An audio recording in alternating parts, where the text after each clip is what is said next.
Welcome to the Maximize Business Value podcast, brought to you by Mastery Partners, where our mission is to equip business owners like you to maximize your business value and achieve the exit of your dreams, whatever that means to you.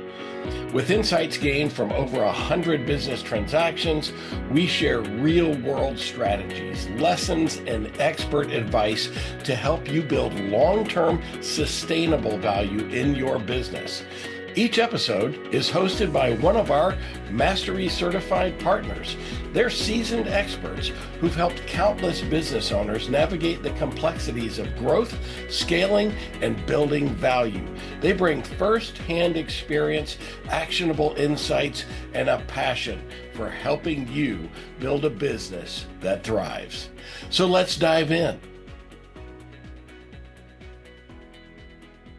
Well, hi, this is Dave Casey, and welcome to Maximize Business Value. This is a podcast for business owners that are passionate about growing their business, growing the value of their business, and building long-term, I should say, sustainable growth. So with me today, this is a real joy, is to have a good friend of mine, Rick Hopper. Rick and I have known each other the better part of 10 years. And he's got a fascinating story. So it got more fascinating just 2 minutes before we started this. So with that, Rick, welcome to the Maximize Business Value podcast. Dave, great to be here, buddy. Thanks for the invite. You bet, man. So we've known each other a while. In fact, I first saw you before I ever met you. You were on Shark Tank a few years ago with your business. But let's start the story a little before that. Tell me about your first business that you founded and how you got going.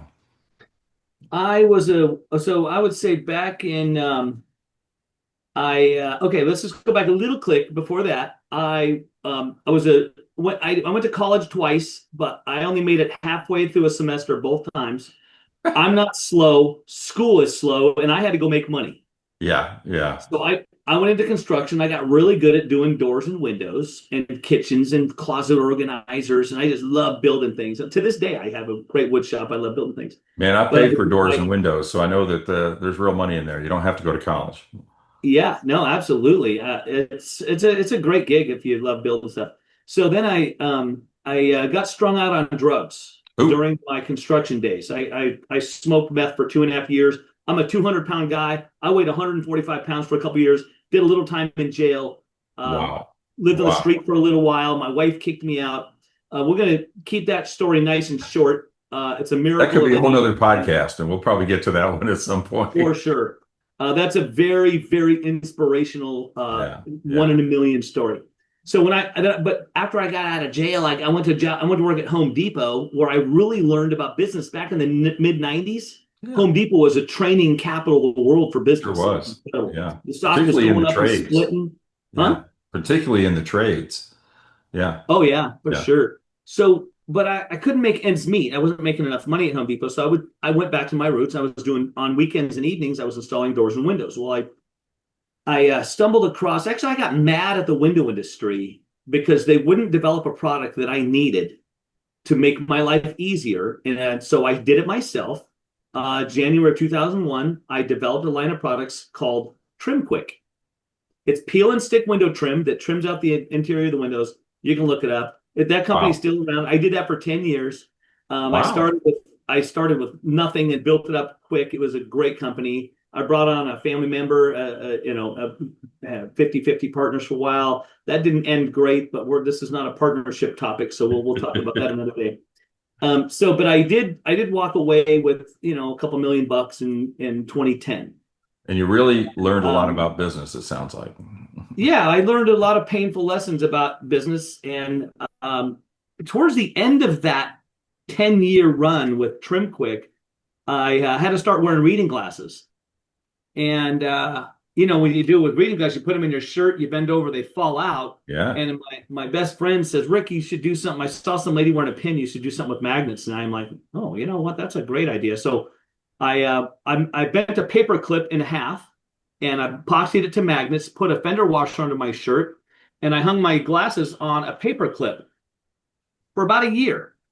And then I realized I got stopped 3 times a day minimum. People asking me like, what is that on your shirt? How is that? What is that?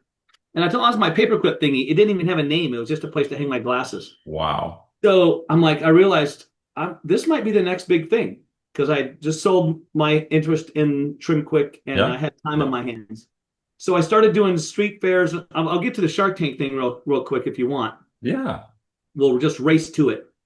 So I made 50,000 of these things by hand in my house. And I got to figure out who's my customer, what's my price point, is there a real potential here? So I started doing street fairs and farmers markets, trade shows, and I did a golf show, gift show, home show, gun show. I mean, anywhere there was thousands of people walking down the street, I set up my booth with my little banner that said, "Where are my glasses?" and a little logo called ReadeREST. And I'm sorry, hey Dave, am I supposed to do all the talking? No. I'm going to interrupt you here, but Okay. the thing that got me is this is like you look up viral marketing. I mean, this is what you did. I mean, this is you went right to the people essentially. I would say that viral guerrilla marketing, whatever you want to call it. I just wanted to find out what my price point. And you know what the funny part is? I learned something very early when I was doing street fairs. Before I started hearing, dude, you got to get on Shark Tank. Yeah. I heard that thousands of times. I don't watch TV, so I had no idea what they were talking about at first. So, but I learned something. I'm like, what's my price point? Yeah. So I'm thinking I was making these things for very inexpensively at the time, and so I put a price of $5 on my product, and my people will come to my booth and look at it and go, I wouldn't pay $2 for that thing. Yeah. And I'm like, this is terrible. So the next day I put the price at $10. Yeah. Because, and I learned what I learned. And people would walk up my booth and go, $10, that's it. And they'd buy 2 of them. And then they would take that, they had the granny chain thing around their neck, they're like a lanyard. And they would take their lanyard off, throw it in my trash can, and put their ReadeREST on and go, oh my God, $10? What a deal. Wow. Whereas the day before. So, you got this concept called perceived value. Correct. The antithesis of that is perceived lack of value. If it looks chintzy or if the price point's wrong. So I really believe that you have to be very psychological about you picking your price. It's not just a multiple of your cost of goods. I mean, ultimately, you calculate your price into a multiple cost of goods. But what you're really doing is figuring out where is the real market at. Where's the market for this? And since you're a unique product, there's no data on that. Yeah, no precedence. It was, it took me 10 years. It's an uphill battle trying to train the general public. What is this? Yeah, people would walk up to my booth, and they would stop in front of my booth, and they would look at my banner, they look at my product, and they had this confused look on their face. And then they would finally get it after a couple minutes. They'd be like, oh, and then like call their husband over. Gene, come here. You got to see this. And they come over, look at it. And then she whacks him in the shoulder because he lost his $300 glasses the day before. And I got 100 stories just like that. So when we first met, you had just been on Shark Tank, I think just a short time before. Yep. So real quick, how did you get to Shark Tank? I mean, what's the process? How do you get on there? Okay, there's this was season 3, keep in mind. Yeah, so this is early on in Shark Tank. Yeah. Season 3, I'm going to move my camera over here so I'm looking at you and not to the left here. Season 3 was Lori Grenier's very first day on the set. Yeah. And I just happened to get lucky, and I come rolling in. I was Lori's very first deal.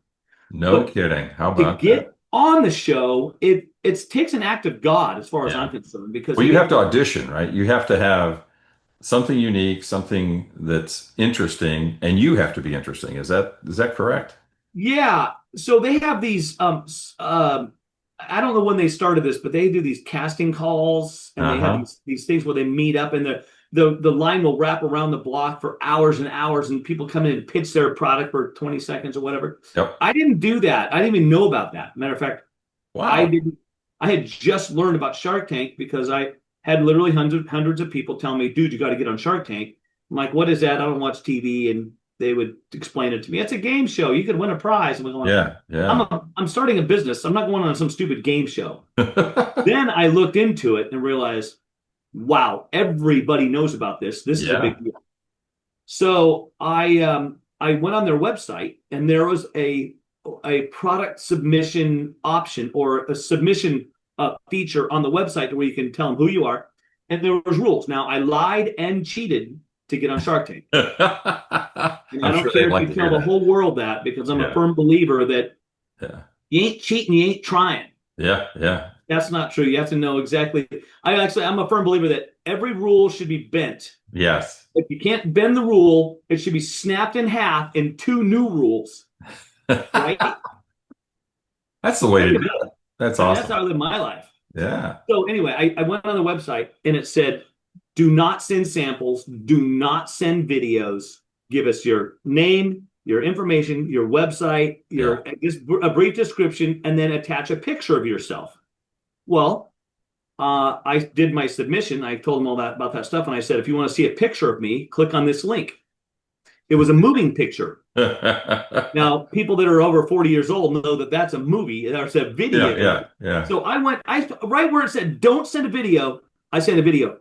A week later, I get a call from the head producer, and he says, wow. Hey, this is blankety blank from Shark Tank. Nice video. I go, you think so? He goes, yeah, it was actually a really good video. So that's how I got on the show. I really got lucky. Back then they had 40,000 applicants per season. Oh yeah. I was just on a podcast 2 days ago, or attended a podcast. The guy on there he just went to a casting call up in Kansas City, and he said there were easily 400 people there. And he actually went toward the beginning of the day. So he was in and out by 11 a.m. But he said there were people that were there probably till 6 p.m. Oh yeah. So it's it hasn't changed. I mean, I think it's that alone says something about what's happening in the world. Mm-hmm. And I don't think it was caused by Shark Tank. I think Shark Tank is amazing because people have always had a lot of great ideas for the new mousetrap, or an alternate style of doing something. And there are so many incredible people out there. And the people that are going to be watching this show, I think, are people that are already in the game, or who have a burning desire to be in the game.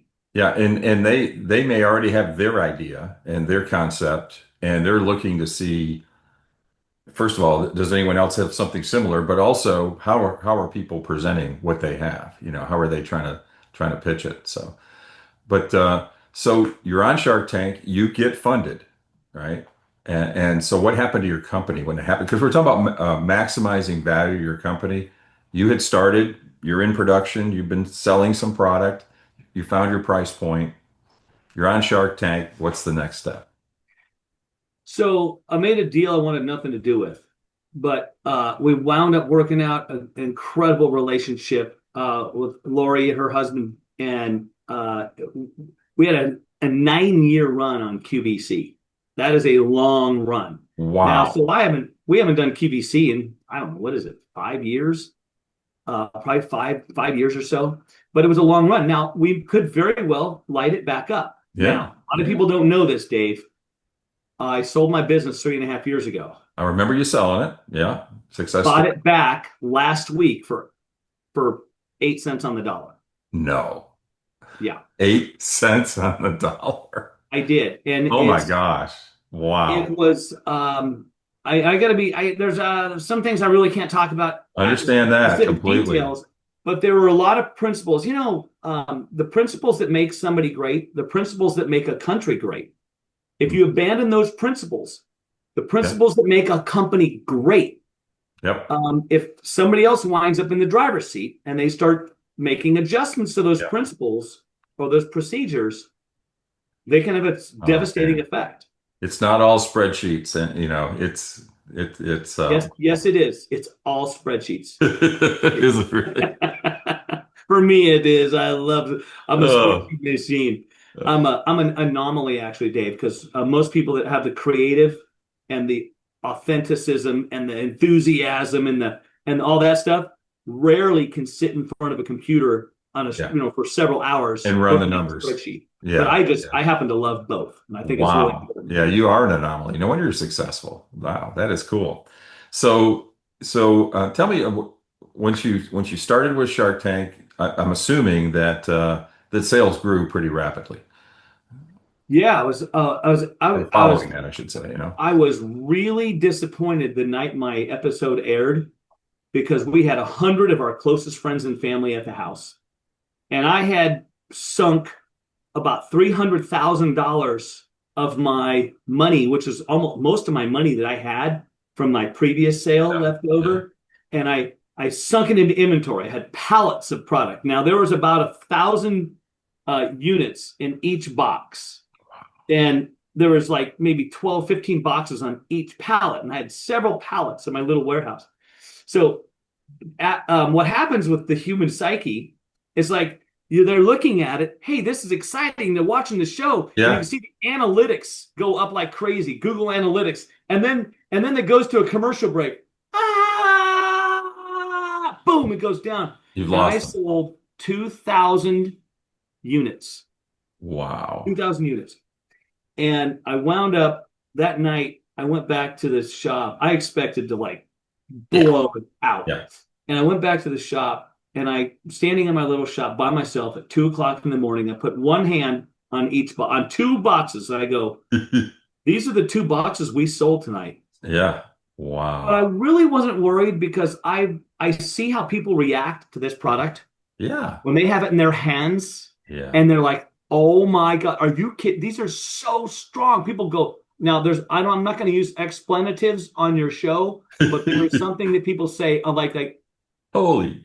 "Oh my, how Holy could this be this shucks. Yes. strong? How could this possibly? What kind of magic is in here?" Anyway, Yeah. Yeah. incredible technology. People love the product, but I wasn't really concerned that we didn't blow it out the night the episode aired, Okay. because I knew that I had, even if it took me 10 years to sell this inventory, it was millions of dollars in inventory. And I know for a fact I'm going to sell it. And I Yeah. did. Yeah. Well, the good news is the next morning, Lori had my product on QVC the morning after the episode aired. Wow. And in 5 minutes, she sold $300,000 worth of product and sold out in 5 minutes. Holy cow. And then for month after year after that, we sell out, we sell out, and sell out. So she's happy with you. You're happy with the QVC, it Yeah. sounds like. Yeah. Yeah, we both got what we wanted. Yeah, that's tremendous. So when you scaled the company, what were the keys to doing that? I mean, now you've got the demand side going. How did you handle production? How did you handle Well, staff? I will say I want to talk a little bit about Walmart. And Oh, some people say, some companies get killed by Walmart, and they got yeah. Walmarted or all this stuff. There's a lot of negative. Yeah. Walmart was my best payer. They Wow. paid on time, 30 days. They were a great to work with. They had excellent systems and processes. But one thing I didn't like, well, I got $1 million PO, and the next year I went in there, so we built all this infrastructure around. They were my biggest customer. This is before Amazon really started going Yeah. up, Yeah. and so they were by far my concentrations were out of whack. So I went up to Bentonville the next year, and they demanded a price decrease. Sure. I'm going, wow, we're already giving them a great price. We're working on really tight margins, and they're demanding a price reduction. So I hated the way I felt. Now, I didn't say yes to devastation. I said yes to, I'm not going to be as profitable, and this is going to be painful. Yep. But especially, I didn't like the way it made me feel when I left there. Sure. And I left there with the resolve to render Walmart irrelevant to my business model. Yeah. Yeah. So And lower that concentration significantly. Yeah, concentration. Yeah. Now, Yeah. for example, what I was used to was with TrimQuick, my biggest, we were doing 5 million a year in sales. My biggest customer accounted for 3% of my sales. Wow. Wow. Very secure. Yeah. So I went on a mission. It took me a year and a half, almost 2 years, to not make Walmart completely irrelevant to my business model, but I was all of a sudden in the driver's seat. I was Yeah. Yep. I had, because I went on a mission to get into a lot of different stores, a lot of independent See, resellers. and that's one thing. I know three other companies that I've talked to, business owners that have done business with Walmart, that kind of got in that same box that you did, where they represented so much of their business because of success. I mean, it was more successful than they thought it would be. And Walmart said, "Hey, we need, we're going to be partners here." Their word. Yeah. We need you to have inventory. We need to get going. I mean, we need to do this. And then the conversation, once success happened, was now we need to cost reduce this. And then they were stuck because they did never successfully bridge that gap to Well, a lot of people, reducing Dave, that a lot. dependence on Walmart. Yep, that. And anybody that ever tells me, and it's kind of a touchy topic, but anybody Mhm. that ever says they got murdered by Walmart, my response is always the same. You didn't get murdered by Walmart. You committed suicide because you said yes to the red. You walk down that alley. If you say yes to a deal that's really bad for your company, Yeah, you that's can't not do it. murder, that's suicide because Yeah, it's optional. it is. It is. Yep, that's wild. So things were successful. What was behind your decision to sell the company? Well, the world was ending Yeah. back in 2020. Yep. Yep. And I had four companies come out of the woodwork. We weren't looking to sell, but we were on the map.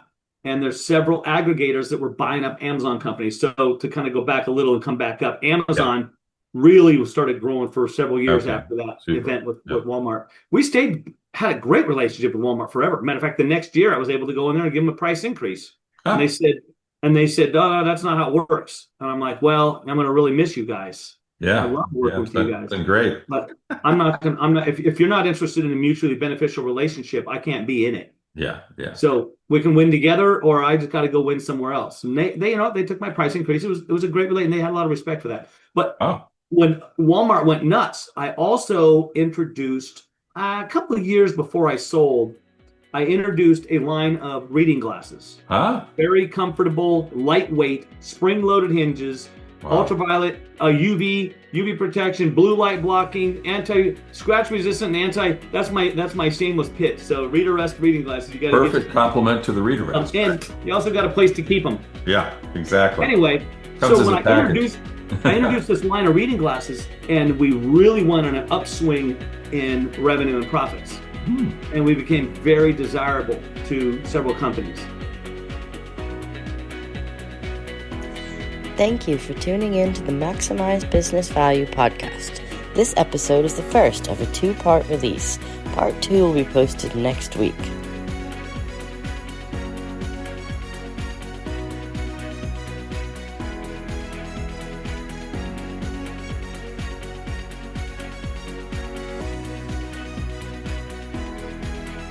Thanks for joining us for another episode of the Maximize Business Value podcast.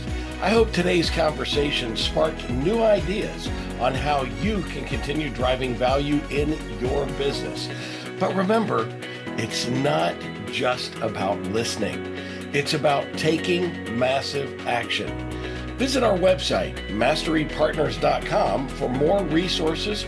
Grab a copy of any of the books in the Maximize Business Value series on Amazon or via the links below. And don't hesitate to reach out if you want to know how to apply these concepts to your business. So until next time, I'm Tom Bronson, reminding you to relentlessly execute while you maximize business value.